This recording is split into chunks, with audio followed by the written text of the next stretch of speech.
آپ میں ہر فرد اپنے علاقے کی ایجوکیشن کی ذمہ داری کو محسوس کرے.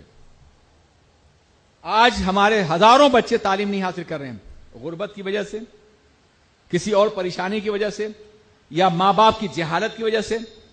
عالم تو یہ ہو گیا ہے بامبے میں مسلم محلوں کا کہ میں اکثر رات کو دیر سے تقریر کر کے آتا ہوں، دیکھتا ہوں لوگ تاش کھیل رہے ہوتے ہیں، پکوڑے پک رہے ہوتے ہیں، لذت کام و دہن کی بات ہو رہی ہوتی ہے.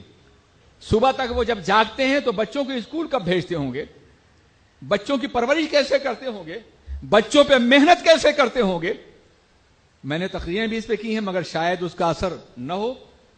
جب ضمیر ایک خاص راہ پہ لگ جاتا ہے، جب احساس مر جاتا ہے کسی قوم کا، تو پھر وہ قوم کبھی بیدار نہیں ہوتی. قوت فکر و عمل پہلے فنا ہوتی ہے، قوت فکر و عمل پہلے فنا ہوتی ہے، تب کسی قوم کی عظمت پر زوال آتا ہے. ہماری قوت فکر و عمل فنا ہو چکی ہے. آپ مسلم محلوں کے مقابلے میں غیر مسلم محلوں میں چلے جائیے، آپ کو بہت زیادہ واضح فرق نظر آئے گا. رات ہوئی، قرآن نے کہا ہے کہ وَجَعَلْنَا اللَّيْلَ لِبَاسًا وَجَعَلْنَا النَّهَارَ مَعَاشًا، ہم نے رات کو لباس اور دن کو معاش کے لیے بنایا ہے. یہ رات بھر جاگتے ہیں اور دن بھر سوتے ہیں. یہ کیفیت ہو گئی ہمارے محلوں کی.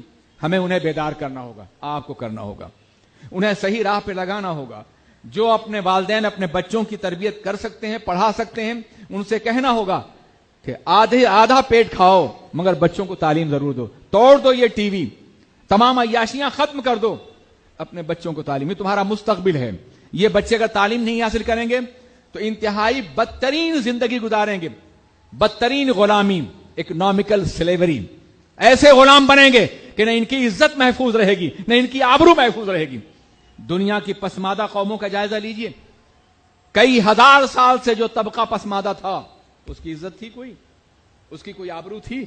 اس کا کوئی وقار تھا؟ اور آج وہ طبقہ اٹھ رہا ہے اور اس کی جگہ ہم لے رہے ہیں. وہ طبقہ اٹھ رہا ہے، اس کے اندر بیداری پیدا ہو چکی ہے، اس کے وسائل ہیں، اور ہم وہی جگہ لینے جا رہے ہیں. اگر یہ خدا نخواستہ وقت آیا تو صدیوں تک نہ ہماری آبرو محفوظ ہوگی، نہ عصمت محفوظ ہوگی، نہ ہم محفوظ ہوں گے. ہمیں غلاموں کی طرح سے زندگی گزارنی پڑے گی. اس غلامی سے بچانے کے لیے ہمیں اجتماعی محنت کرنی پڑے گی مکمل طور پہ.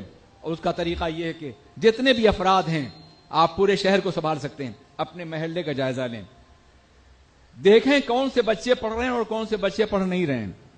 نہیں پڑھ رہے ہیں تو نہ پڑھنے کے اسباب تلاش کریں اور ان اسباب کو دور کرنے کی کوشش کریں. ان وجہوں کو، اگر غریب ہیں، فیس نہیں دے سکتے، آپ فیس دیں. اور صرف یہی نہیں بلکہ جو بچے پڑھ رہے ہیں ان کے لیے ایکسٹرا ٹیوشن کا انتظام کریں. میتھ ہے، سائنس ہے، لینگویج ہے. آپ انہیں ہفتے میں ایک روز ٹائم دیں تاکہ وہ ہیوی ٹیوشن سے بچنے کے لیے اپنے اپنے محلے میں خود پڑھیں. آپ علماء سے بھی کام کرا سکتے ہیں. اور طریقہ یہ ہے کہ علماء 1 یا 2 روز تک دین کی تعلیم دیں اور آپ لوگ انہیں سیکولر ایجوکیشن دیں، کالج کی تعلیم دیں. نتیجہ یہ ہے کہ وہ دینداری بنیں گے اور اس کے ساتھ ساتھ بہترین رزلٹ بھی لائیں گے. بہترین رزلٹ لانا بے پناہ ضروری ہے آگے بڑھنے کے لیے. ہمارے سامنے بہت سے موانعات ہیں، بہت سی دشواریاں ہیں. ہم آگے بڑھ سکتے ہیں تو اپنی کوشش اور محنت کی بنیاد پر. یہ عذر غلط ہے کہ ہمیں نوکری نہیں ملے گی. ایک ایجوکیٹڈ انسان اپنے دل سے اتنا مطمئن ہوتا ہے کہ فاقہ بھی کرے گا تو بھی باعزت رہے گا. وہ فاقہ بھی کرے گا تو اس کا دل مطمئن رہے گا. اس لیے صرف روزی کے لیے یا نوکری کے لیے تعلیم حاصل نہیں کی جائے، بلکہ ذہن کو روشن کرنے کے، دل کو اجاڑنے کے لیے تعلیم حاصل کرنی بے پناہ ضروری ہے. اور اب ہندوستان ایک عالمی مارکیٹ بنتا جا رہا ہے. ممکن ہے کچھ لوگ یہاں آپ کو نوکری نہ دیں. اگر آپ کے اندر صلاحیت ہے تو بیرونی ملک سے آنے والی حکومت، فیکٹریاں اور کارخانے اور ادارے آپ کو صلاحیت کی بنیاد پہ جگہ ضرور دیں گے. حالات بہت بدل رہے ہیں، ان حالات سے فائدہ اٹھایا جائے. اس کو باضابطہ اپنے لیے ایک مستقبل کی روشن راہ تصور کیا جائے.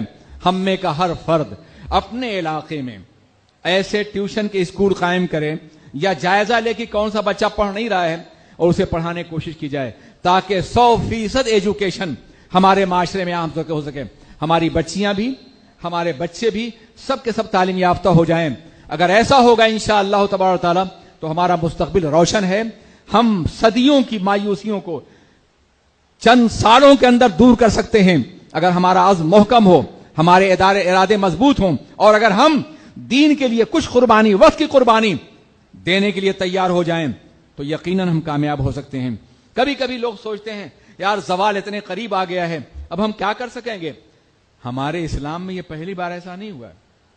20ویں صدی کے آغاز سے پہلے آپ نے دیکھا ہوگا کہ کوئی بھی مسلم ملک آزاد نہیں تھا سوائے ٹرکی کے، اور جس کے کنٹرول میں حجاز مقدس تھا۔ سارے ممالک کالونیوں میں تبدیل ہو گئے تھے اور بدترین غلامی کو جھیل رہے تھے۔ مغرب کی کالونیاں بنے ہوئے تھے ہمارے ممالک۔ اس زمانے میں علامہ شبلی نے کہا تھا کہ مراکش جا چکا، فارس گیا، اب دیکھنا یہ ہے کہ جیتا ہے یہ ٹرکی کا مریض سخت جاں کب تک۔ مگر اس زمانے میں ایک امید کا شاعر تھا اقبال، اس نے کہا تھا اگر عثمانیوں پر کوہ غم ٹوٹا تو کیا غم ہے کہ خون 100,000 انجم سے ہوتی ہے سحر پیدا۔ 100,000 ستارے ڈوبتے ہیں تب صبح ہوتی ہے، ڈوبنے دو ان ستاروں کو، صبح آئے گی، مگر اس کے لیے تیاری کرنی ہوگی۔ ایک ایسی صبح کی جو ایمان کی صبح ہو، عقیدے کی ہو، علم اور فکر کی صبح ہو، رسول پاک کے مقدس نظام کی صبح ہو۔ وہ صبح ضرور آئے گی بشرطے کہ آپ سب اپنے اپنے طور پر کام کرنے، ہم بھی تیار ہو جائیں، آپ بھی۔ آپ پڑھے لکھے لوگ ہیں، زکوٰۃ تو ادا کرتے ہوں گے 2.5% آپ مال کی، 2.5% ایجوکیشن کی زکوٰۃ بھی ادا کر دیجیے۔ یہ اپنے ٹائم کا 2.5% غریبوں پہ خرچ کیجیے۔ آپ جوان ہیں، صحت مند ہیں، توانائی ہے، آپ 2.5% اپنا شباب اپنے بچوں کے لیے لگا دیجیے، اپنی قوم کے لگا دیجیے۔ قوم کا کوئی فرد ہو، کہیں کا ہو، آپ کو جانتا ہو یا نہ جانتا ہو، آپ ان کے لیے محنت کرنے کی کوشش کریں۔ اللہ آپ کی جوانی بھی سلامت، آپ کا سرمایہ بھی سلامت رکھے گا اور آپ کا علم بھی بڑھاتا چلا جائے گا۔ میرے عزیز ساتھیو، یہ ایک مشورہ تھا جو میں نے دیا ہے، خدا کرے کہ اس پر ہم بھی عمل کر سکیں اور آپ بھی کر سکیں۔ السلام علیکم ورحمۃ اللہ وبرکاتہ۔ کہ جس نے ماں اور باپ کو